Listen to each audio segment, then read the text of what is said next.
It's kind of funny how you can see my ring light in my glasses, and if I move my eyes the right way, then it looks really weird like that. If you're watching this video, you have clearly made a New Year's resolution for weight loss. And congratulations for that. This is the first step of that journey. My name is Daniel. I am the creator of Fasting Dice, and I myself have lost over 160 pounds in about 10 months using the Fasting Dice method. But really, what we're going to talk about today is you and your steps towards your new goals, and just some things to keep in mind as you start this journey. You know, it's early on. Most people do not succeed with a New Year's resolution of weight loss. They say on average that most people give up after about 2 weeks. And so I don't want that for you. And I'm going to try and do what I can do to help you maintain that and get through it, because I'm not at my goal, but I'm getting closer and closer every day. And just seeing that progression, I know how big of a major life change it is and how fulfilling it can be. And I want that for you. So let's start with I'm going to give you some goals. And at the end of the video, I'm also going to talk about an accountability partner. Is that really a good thing? Let's talk about it. But first, let's start with the first thing to keep in mind. And that's going to be baby steps. Baby steps? It means setting small, reasonable goals. Say you have a goal to lose, 50 pounds this year, right? That's a lot. That is a lot. And so you're not going to lose all of that like that, right?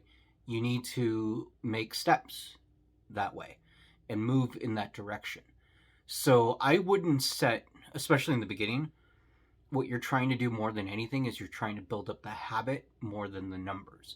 So one way that I have come to understand it is that the scale is kind of like a compass, and measuring your body with like Taylor's tape is more like a GPS, right? So those measurements of yourself, even if the scale's not moving, those body measurements are going to give you more an accurate example of what's going on. So if you don't see the scale moving, especially in the beginning, that can be very frustrating and very deflating. But chances are you're going to be seeing it in your arms, in your legs, in your stomach, in your chest. So measure those things. Start today. Measure where you're starting at. See where you're at in 2 weeks. See where you're at in a month. You'll see that progression as long as you stick with it. And so even if the scale isn't changing much, you'll see a difference there, and that's going to be motivating. So when you hit the scale's not moving, but you're dropping, you'll know that you're still progressing. So baby steps. Keep in mind with those baby steps.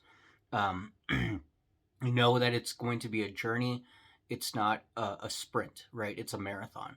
So baby steps, baby steps, baby steps.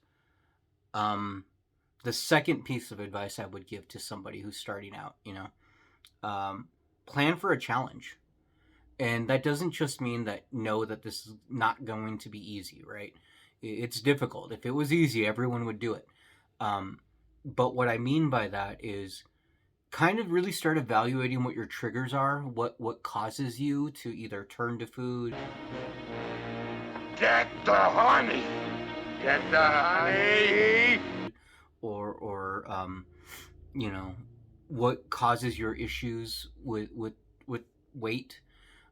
Really think about those things and then plan for what happens when one of those things happen, because they're going to happen. Life happens, right?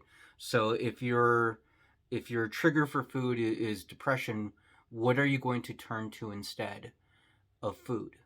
How are you going to process those emotions so that you're not turning towards pizza or hamburgers or whatever it is that you go to?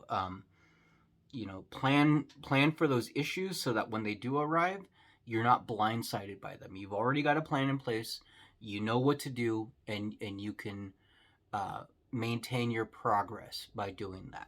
Plan for the challenges. Have your baby steps. The other thing I would say that you need to think about, honestly, this sounds a little bit fluffy, but you need to be kind to yourself, right? like I said, this isn't going to be an instant thing. It's not going to be easy. And there's going to be challenges, and you know what? Nobody's perfect. Sometimes we make mistakes. But that's not a reason to completely slip up and just tank yourself. Don't use those words to justify that. That's how winning is done. Now, if you know what you're worth, now go out and get what you're worth. But you gotta be willing to take the hits and not pointing fingers saying you ain't where you want to be because of him or her or anybody. What I'm saying is, if you have a failure, acknowledge it, learn from it, realize what you did to cause that mistake, realize what happened to cause that mistake, adjust your plans so that it doesn't happen again, and move forward and keep going. So you can do it. I've been there. I've had the yo-yo. I get it, right? But you can make it happen if you want to, but you got to be kind to yourself as well. And the last thing I want to talk about is an accountability partner. Should you have one? So I have been in programs before where I've had accountability partners, and I've had accountability partners just individually outside of programs. And what I have found for myself is, more often than not, an accountability partner can be great if you're both in that mindset. But I have seen that people use accountability partners as a scapegoat. So they will then say, hey, you didn't keep me accountable, so it's your fault that I didn't lose weight. No, not real. It's your fault. Sad reality, but it's your fault. You didn't stick to the program. Doesn't matter if they didn't stick to the problem. You didn't. So if you're going to use an accountability partner, have that in mind. Know that. Talk about that with each other. Realize what an accountability partner is supposed to be. To actually keep each other accountable, not to be each other's scapegoats. So keep that in mind. Thank you for watching this video. I really appreciate you taking the time. If you're into intermittent fasting dice, I have found really helps. It makes fasting fun. It helps better mimic our ancient ancestors' eating patterns with randomization. And also, one of the things that was brought up recently in some press coverage we got is that fasting dice will also kind of, on one side of the dice is cheat. That's not an excuse to cheat all the time, but it kind of gives you the potential for a treat every now and then in your journey, which kind of alleviates pressures. So, you can have a cheat meal and then keep going on your journey. So that's pretty cool. It makes it fun in that respect.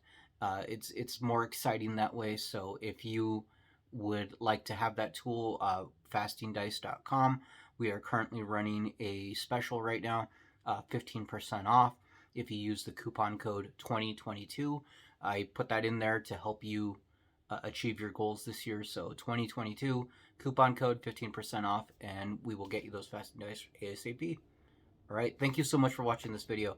I hope you have a great day, evening, morning, whatever it is time you watch this. And, put in the comments what your goals are, what you're trying to do. We would love to help you. If this video helped you and you think it can help others, please share it.